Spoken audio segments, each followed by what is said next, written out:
አንዲት ሴት ሸጠች ኩላሊቷን እና እስኪ ጥሩልኝ ኩላሊቷን የሸጠችልኝን ሴትዮ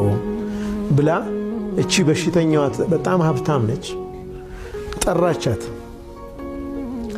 እና ለምን ትሸጫለሽ አለቻት ወላሂ አካሌን መሸጥ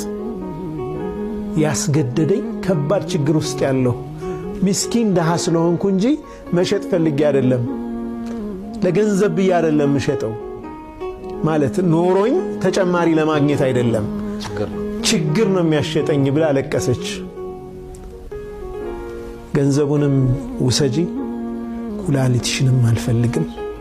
ከአላህ ብቻ ሽፋ እፈልጋለሁ አለች ተመለሰች ያቺ ሴት ገንዘቧን ይዛ በሚቀጥለው ቀጠሮ ስትሄድ እቺ ሴትዮ ኩላሊቷ ፋንክሽን እያደረገ ነው እየሰራ